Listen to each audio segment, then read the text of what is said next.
வணக்கம் வியூவர்ஸ். ஸ்ரீமத் பாகவதம். ஸ்ரீமதி கீதா வீரராகவன் எளிய தமிழில் எழுதிய ஸ்ரீமத் பாகவதம் பகுதி 169 காண்போமா? பகவானின் பக்தனான பிரகலாதன் ஒரு சிறுவனாக இருந்த போதிலும் பிரம்மதேவரின் வார்த்தைகளை ஏற்றுக்கொண்டு நரசிம்மர் நோக்கி கூப்பிய கரங்களுடன் அவரை விழுந்து வணங்கினான். சிறுவனான பிரகலாத மகாராஜன் தனது பாதங்களில் விழுந்து வணங்குவதைக் கண்ட பகவான் நரசிம்மர் மிகவும் பேரானந்தமடைந்து பிரகலாதனை எழுப்பி அவருடைய தலையின் மீது தனது திருக்கரத்தை வைத்து ஆசீர்வாதம் செய்தார். பிரகலாத மகாராஜன் பகவானை நோக்கி தழுதழுத்த குரலில் பின்வருமாறு வணங்க ஆரம்பித்தார். அசுரர்களின் குடும்பத்தில் பிறந்த நான் தங்களை தகுந்த சோஸ்திரங்களை செய்வது எப்படி சாத்தியமாகும்? பிரம்மா முதலான அனைத்து தேவர்களும் முனிவர்களும் சத்துவ குணத்தில் இருப்பதால் தகுதி மிக்கவர்களாக இருப்பினும் அவர்களுடைய வார்த்தைகள் பிரவாகமாக பகவானே உன்னை திருப்திப்படுத்த இயலவில்லை. அப்படி இருக்க எனக்கு சிறிதளவு கூட தகுதி இல்லையே. ஸ்ரீமத் பாகவதம். மன்யேதனாபிஜனரூபத்தபஸ் ஸ்ருதௌஜஸ்தேஜ பிரபாவ பல பௌருஷ புத்தியோகாஹ நாராதனாய ஹி பவந்தி பரஸ்ய பும்சோ பக்த்யாது தோஷ பகவான் கஜயூதபாய. ஒருவன் செல்வம், உயர்ந்த குடிபிறப்பு, அழகு, தவம், கல்வி, ஆற்றல், காந்தி, செல்வாக்கு, தேகபலன், நல்ல முயற்சி, புத்தி, யோக சக்தி ஆகிய தகுதிகளை பெற்றிருப்பினும் அவன் பக்தனாக இல்லாதவரை பகவானை திருப்திப்படுத்த முடியாது. பக்தி ஒன்றினாலேயே பகவான் மகிழ்ச்சி அடைகிறார்.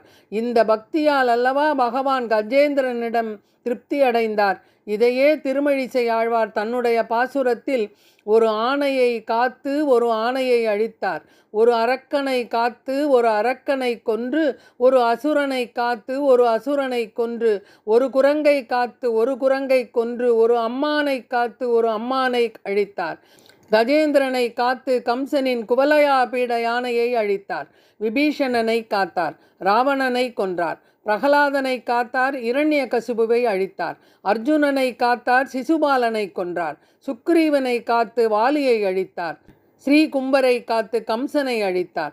பக்தனாக இருந்தால் பகவான் எப்படி காப்பாற்றுகிறார் என்பதை அறிந்து கொள்ளலாம். ஒரு பிராமணன் 12 பிராமண தகுதிகளை பெற்றிருப்பினும் பக்தன் அல்லாதவனாகவும் பகவானின் மீது நம்பிக்கை இல்லாமல் வெறுப்புடையவனாகவும் இருப்பான் என்றால், அதே சமயம் நாய் மாமிசம் தின்னும் ஒரு சண்டாளன் பகவானிடம் அன்பு செலுத்தி அவரது தாமரை பாதங்களை சரணாகதி செய்பவன், பகவானுக்கு பக்தி தொண்டு செய்பவன் ஒரு பிராமணனை விட தகுதியில் சிறந்தவனாவான். ஒரு பக்தனாக இருக்கும் சண்டாளன் விரைவில் தன் குடும்பத்தையே சரி செய்து கொள்ள முடியும். ஆனால் அந்த பிராமணனோ பக்தனாக இல்லாத வரையில் தன்னையே சரி செய்து கொள்ள முடியாது. இது பிரகலாத மகாராஜனால் எடுத்து கூறப்பட்டதாகும். நான் ஒரு அசுர குடும்பத்தில் பிறந்த போதிலும் என்னுடைய புத்திக்கு ஏற்ப பகவானை வணங்குவேன். பகவானே, தாங்கள் இந்த ரூபத்தில் தோன்றியிருப்பது தங்களுடைய திருவிளையாடலாகும். பகவானே, எனது செயல்களின் விளைவாக நான் அசுரர்களிடையே தள்ளப்பட்டு இருக்கிறேன். ஆகவே நான் இந்த ஜட உலக வாழ்வைக் கண்டு மிகவும் அச்சப்படுகிறேன். என்னை இந்த இடத்திலிருந்து தங்களுடைய திருவடிக்கு எப்பொழுது அழைத்துச் செல்வீர்கள்? தங்களுக்கு சேவை செய்வதே தகுந்த செயலாகும். எப்படி செய்ய வேண்டும் என்பதனை அருளுங்கள். இது தந்தையின் மரணத்திற்கு பிறகு இந்த உலகம் முழுதிலும் பறந்து கிடந்த சொத்துக்கு அவர் வாரிசாக இருந்திருப்பார். ஆனால் அதனை பிரகலாத மகாராஜன் விரும்பவில்லை. வாழ்க்கையை எத்தகைய சூழ்நிலையிலும் பௌதீக வாழ்க்கையில் பற்றுடன் வாழ்வது மகிழ்ச்சி அளிக்காது. பகவானுடைய உன்னத பக்தி தொண்டில் ஈடுபட வேண்டும். பகவானுக்கு சேவைகள் செய்ய வேண்டும். பகவானே, பொதுவாக அனைவரும் நீண்ட ஆயுளையும் செல்வத்தையும் சுகத்தையும் அடைய விரும்புகின்றனர். மேலுலக பதவிக்கு ஆசைப்படுகின்றனர். இதனை என் தந்தையின் செயல்களின் மூலம் நான் அறிந்து கொண்டேன். தந்தையின் கோபத்தினால் அனைவரும் அவரின் அடி பணிந்தனர். இருப்பினும் பலசாலியான எனது தந்தை ஒரு நொடியில் உங்களால் வதம் செய்யப்பட்டார். பகவானை சரணடையாத வரையில் வாழ்க்கையில் அனைத்துமே வீணான செயலாகும்.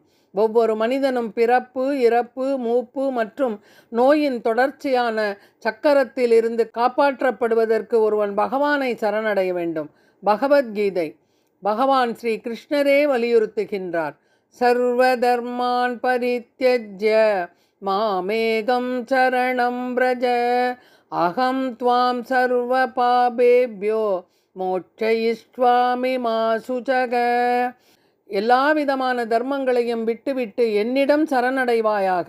உன்னை எல்லா விதமான பாப விளைவுகளிலிருந்தும் நான் விடுவிப்பேன், பயப்படாதே. பகவானின் இந்த உபதேசத்தை நாம் அனைவரும் பயன்படுத்தி கொள்ள வேண்டும். எனது அன்பு பகவானே, பிரம்மதேவர் முதல் எறும்பு வரை உள்ள எல்லா ஜீவராசிகளாலும் அனுபவிக்கப்படும் இந்த பௌதீக இன்பம் பற்றிய அனுபவத்தை நான் பெற்றுவிட்டேன். பகவானே, இவற்றையெல்லாம் அடைவதில் எனக்கு விருப்பமில்லை. தூய ஒரு பக்தரின் சகவாசத்தில் என்னை வைத்து தங்களுக்கு நித்தியமான சேவை செய்ய ஆசைப்படுகிறேன். எனக்கு அருள் புரிவீராக. பகவானே, தமோகுணம் ரஜோகுணம் மிக்க அசுர குடும்பத்தில் பிறந்த நான் எங்கே? பிரம்மதேவருக்கும் சிவபெருமானுக்கும் மற்றும் மகாலட்சுமி தேவிக்கும் கூட அளிக்கப்படாத தங்களின் கருணையை நான் பெற்றேன். அதற்கு அடையாளமாக உங்களுடைய தாமரை திருக்கரத்தை என் தலைமேல் வைத்து ஆசீர்வதித்தது உங்களுடைய கருணையாகும். பகவானே, ஒன்றன் பின் ஒன்றாக பௌதீக ஆசைகளுடன் நான் கொண்ட சகவாசத்தின் காரணத்தினால் அவர்களை பின்பற்றி நானும் சிறிது சிறிதாக பாம்புகள் நிறைந்த பாழும் கிணற்றில் விழுந்து கொண்டிருக்கிறேன். ஆனால் நாரத மகரிஷி அன்புடன் என்னை தனது சீடராக ஏற்றுக்கொண்டு பகவானுக்கு பக்தி தொண்டு செய்யும் உயர்ந்த நிலையினை எனக்கு காட்டினார். என்னுடைய தந்தையிடமிருந்து என்னை காப்பாற்றுவதற்காகவும் உம்முடைய பக்தர்களின் வார்த்தைகள் உண்மை என்பதை உணர்த்துவதற்காகவும் தாங்கள் இந்த அவதாரத்தை எடுத்தீர்கள். பகவானே, தாங்கள் முன்பு மது கைடபரை அழித்து பிரம்மதேவரை காப்பாற்ற ஹயக்ரீவர் அவதாரம் செய்தீர்கள். ஒரு மனிதராகவும் மிருகமாகவும் சிறந்த முனிவராகவும் மீனாகவும் ஆமையாகவும் வெவ்வேறு அவதாரங்களில் தோன்றினீர்கள். அதுபோலவே இன்று என்னை காப்பாற்றுவதற்காக இந்த ரூபத்தில் அவதரித்து வந்துள்ளீர்கள். தங்களுக்கு பக்தி சேவை செய்வதை தவிர, தங்களது திருவடிகளை சரணடைவதை தவிர வேறு எதுவும் வேண்டாம். எப்பொழுதும் தங்களையே நினைத்து கொண்டு இருக்க வேண்டும். தாங்கள் எனக்கு அருள்வீராக என்று கேட்டுக்கொண்டான். நாரத மகரிஷி கூறினார், பக்தியில் சிறந்த பிரகலாத மகாராஜனால் செய்யப்பட்ட சோஸ்திரங்களினால் பகவான் நரசிம்மர் மிகவும் மகிழ்ச்சி அடைந்தார். தமது கோபத்தை விட்டுவிட்டு தன்னை வணங்கி நின்று கொண்டிருந்த பிரகலாதனை நோக்கி பின்வருமாறு பேச ஆரம்பித்தார். பகவான் நரசிம்மர் பிரகலாத மகாராஜனிடம் பேசுவதை ஸ்ரீமத் பாகவதம் பகுதி 170 காண்போமா? நன்றி, வணக்கம்.